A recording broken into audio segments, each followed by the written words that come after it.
So in this goal setting season, moving into 2024, don't wait till 2024. Start now. What is that extra couple weeks going to do? Start now. Start taking baby steps to map out your goal, and then put the little mile markers along the way and get to it, man. Retirement is going to be here before you know it. And if you have bad habits now, and you feel like you have a long time before you retire, you're fooling yourself, because time goes so fast. The older you get, the time goes really fast. And if you have goals of getting your finances together, and you have goals of weight loss, or pushing past any type of fear, do the things that you need to do to get to the other side of that goal.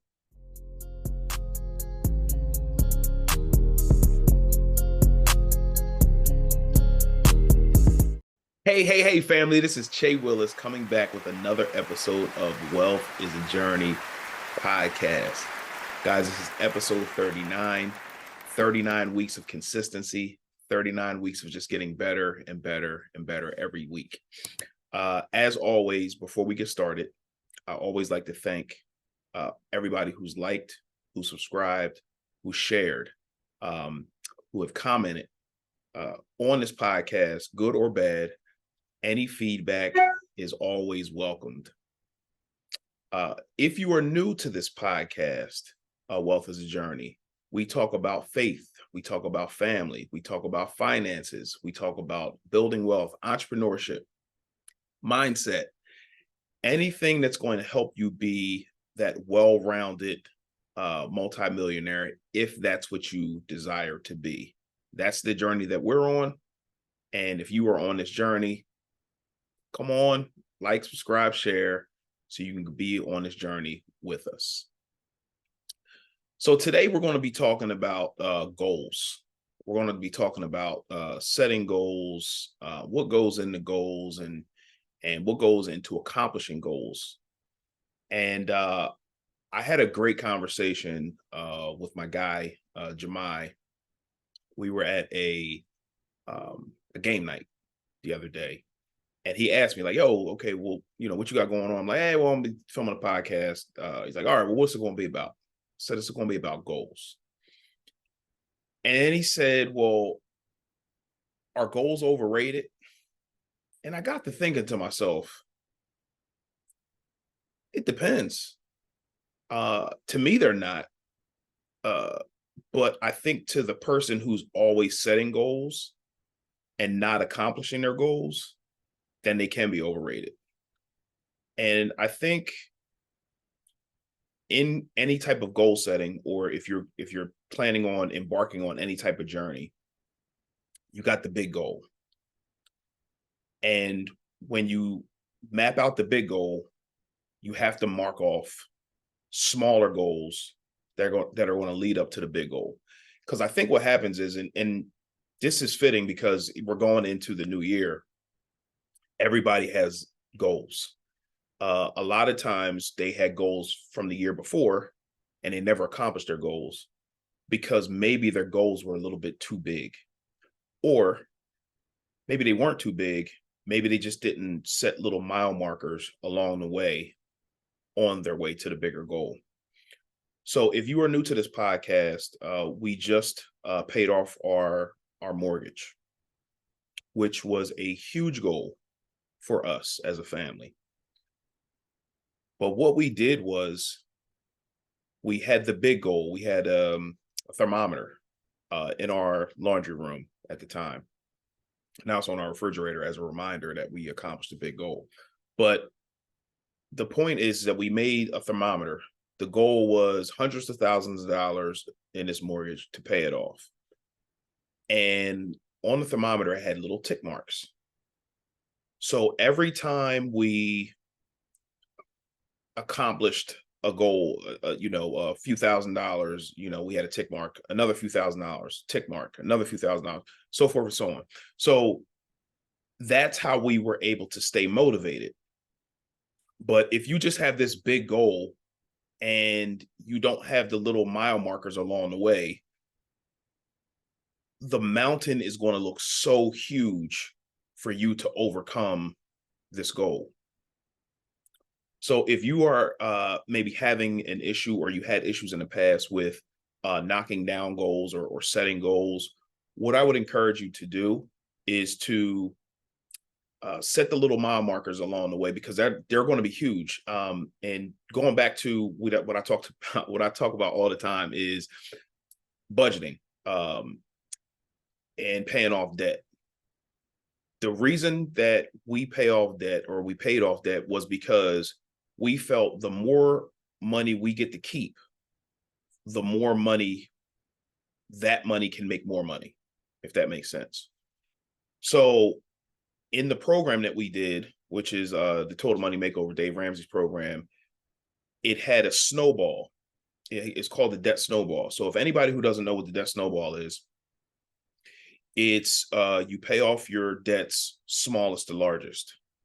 The reason you pay off the debts smallest to largest is because those smaller debts you can knock off, hopefully fairly easy. And if you knock those debts off, then it gives you the belief that you can knock off the next one, and then the next one, and then the next one. So all you're doing is you're building momentum and belief that you can knock down the bigger goal. So when we were paying off our smaller debts, cars, and different things of that nature, student loans, years back, the bigger goal was to get to the house. But in order to get to the house, we had to knock off the smaller debts. So then we can roll the larger sums of money and dump it onto the house, which we did. So if you are having issues, or you had issues in the past again, and you have a large goal, then what you might want to do is, get those little mile markers, and then make sure that you celebrate those wins. That's going to be huge for you to celebrate the wins, because you want to feel like you're accomplishing something. Okay. I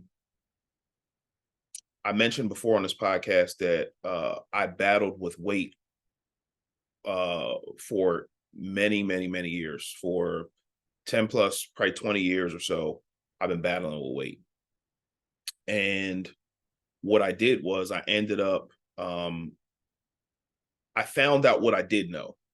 Okay. That's going to be huge as well. So when you're on your journey to knock down these goals, think about what you know. And what I mean by that is, I battled weight. So I had a history of what didn't work for me.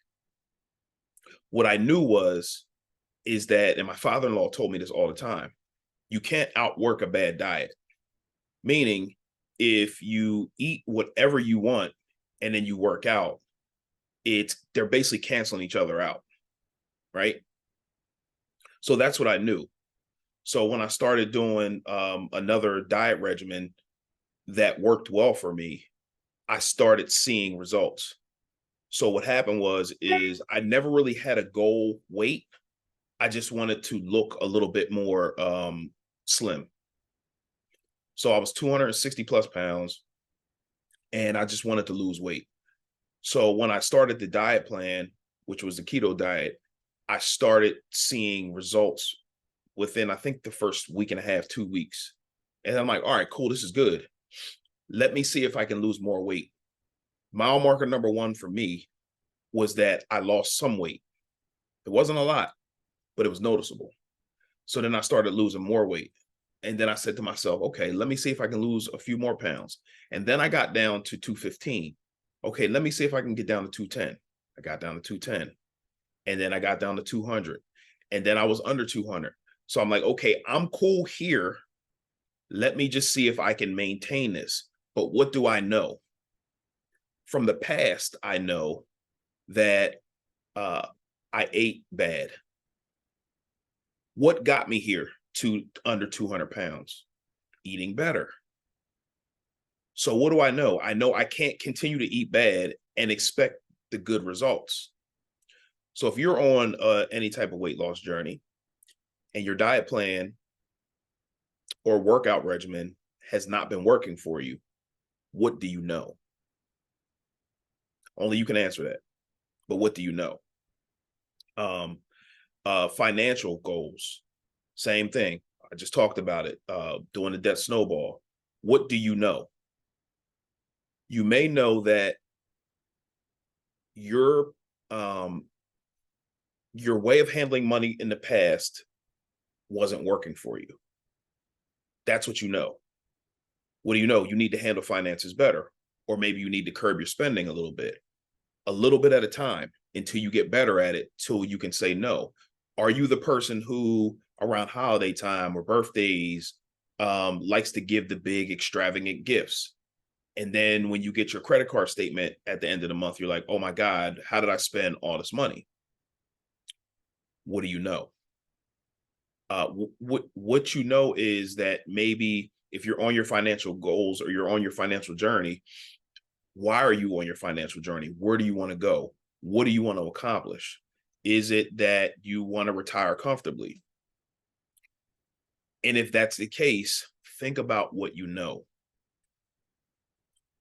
What I know is that I know people that have wanted to retire or um, uh, wanted to live a certain way.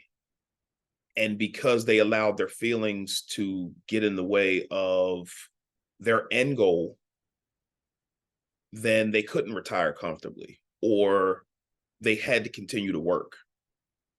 So if you know somebody, maybe use that as the what I know.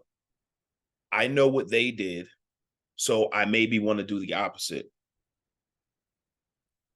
And what I know also in talking to different people about budgets and things of that nature is that maybe their mindset is not the strongest currently. It's not always going to be the case. So if it's you that doesn't have the strong mindset, what do you know? What got you to maybe this weak mindset? And think about it. It's not really that hard to think back to what's not working for you. Do you watch a lot of TV? Do you listen to a lot of rap music? Do you listen to a lot of things that are filling your mind with negativity? Maybe to start, maybe take an hour.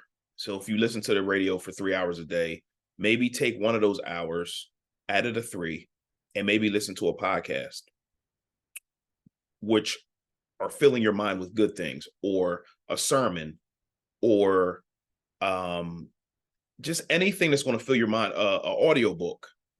Are you watching a lot of TV? How much TV are you watching? How much social media are you consuming? That's just a bunch of nonsense. Maybe take a few of those minutes or hours back and open a book, because what I found is in my wealth building journey with my family is that I started reading books, and not just reading the books, I started applying what I was reading. And I found that I thought I had a positive mindset, but my mindset was very negative. And I discovered that later on, as I was reading these books, listening to the sermons, and doing the things that are filling my mind with good things. And then I found that when I got around negative people, the people that maybe I used to hang around and listen to talk about people and different things of that nature, I'm like, I really don't want to do that. I don't want to hear you talk about somebody else, or I don't want to talk about somebody else, because that's not helping me. So those are a few tips and hacks that maybe help you. And I know that people say, "Oh, read a book. Leaders are readers, and so forth." But it's very, very true. And it's not just the readers; it's the people who apply the thing that they learned. Application is very, very important in your goal setting. like your goals are not just going to happen just because you want them to happen. You're not. It's not going to happen because you're going to manifest it. And that's a big buzzword now. But if you don't apply action to what you want, it's a lot of times it's not going to happen. Now it may happen every once in a while, but it's not going to happen consistently. So you have to put some action behind the thing that you say that you want. My big goal now, or actually has been for the last maybe month or so, is to, well, actually it's longer than that, matter of fact, is to be a speaker. And how do I do that? Getting reps in speaking is going to help me be a better speaker, be a better communicator. And being on this podcast, taking opportunities to being on other people's podcasts, is going to help me to be a better speaker. I mentioned it before for the new listeners, that I had the opportunity to present on, talking about finances and budgeting on our entrepreneurship call about a month ago. And at first I was scared to death, not gonna lie. But I knew that I had to push past the fear of getting the message out of hope to people that if I can budget and get my finances in order, then you can too. And giving people hope, that's the first part of getting them on their journey, because that's how I got on mine. I saw somebody else do it, and that gave me hope that I could do it as well. Paying cars off, paying cash for cars, houses, so forth and so on, doing real estate, things of that nature.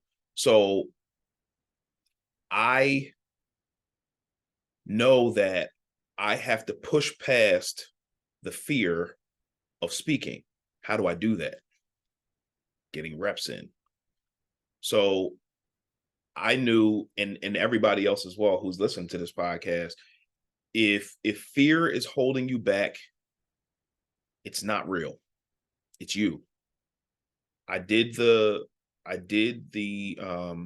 presentation scared. I did it afraid, but I had to push past, and me doing that gave me the belief, a mile marker, that I could do it again. So I was then asked to be a host on this entrepreneur call during the mornings, like first thing in the morning, 7 a.m. And it allows me to be a better presenter. It allows me to get over the fear of speaking. I mentioned a long time ago that I see myself in front of a huge audience speaking. Like I see out, and it's just like, I can't see anybody, but I know there's a ton of people out there listening. But it's not just going to happen just because I want it to happen. Like, truth be told, I'm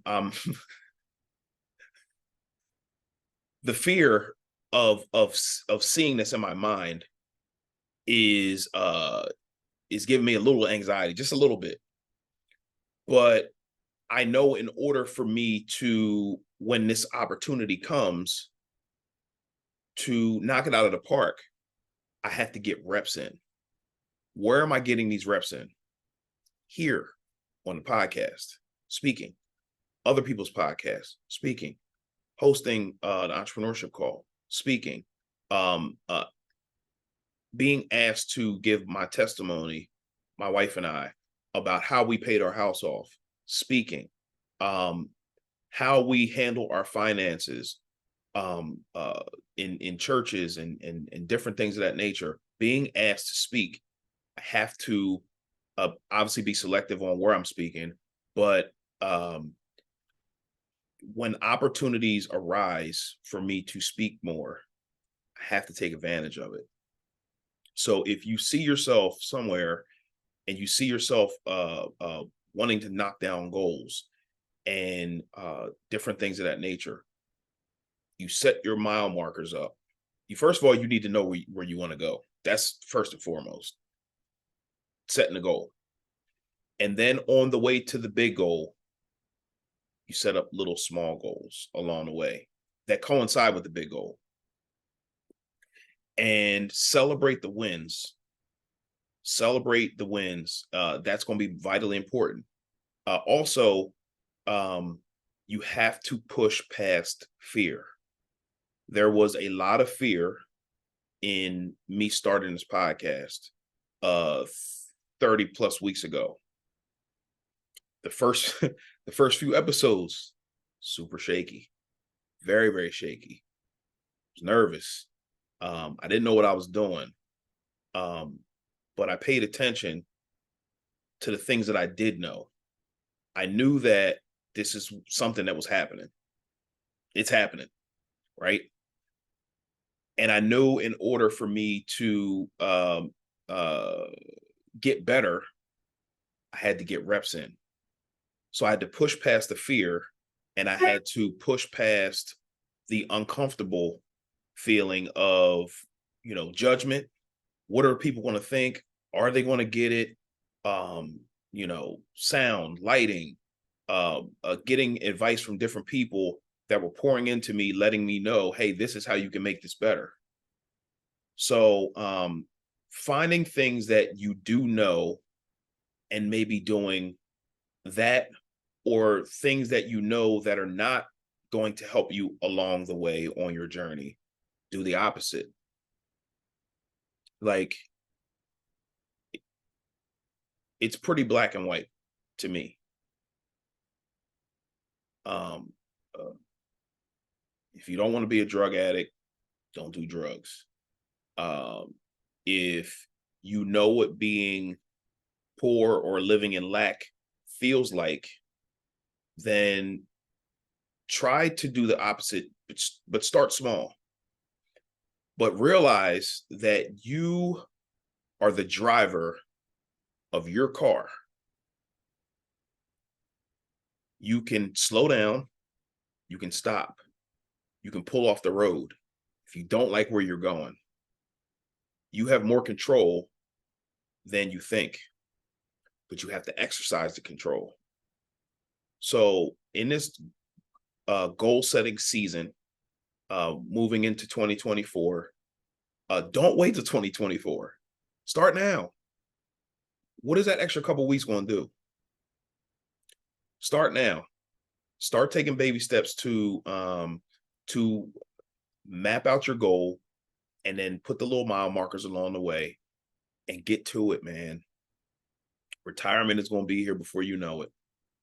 And if you have bad habits now, and you feel like you have a long time before you retire, you're fooling yourself, because time goes so fast. The older you get, the time goes really fast.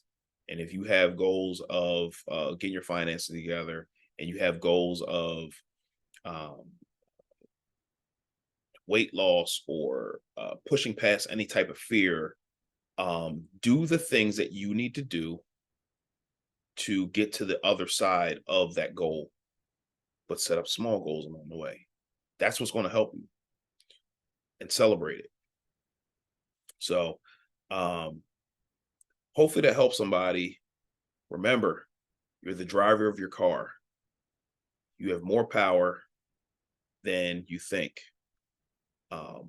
Get your mindset right by removing some of the things that are not filling your mind with good things, and replacing that with things that are going to fill your mind with good things.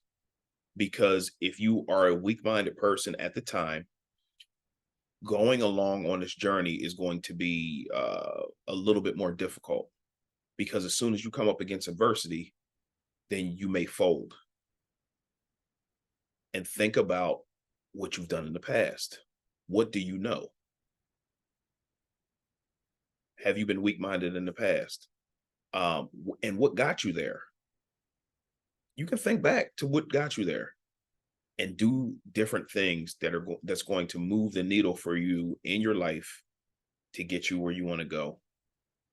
And lastly, make sure that you show your kids how to do the thing that you overcame, or have them walk with you so they don't have the challenges or as many challenges as you had, because you know how it feels to not have your parents tell you the things that they went through that um, can help you or would have helped you on your journey a lot faster.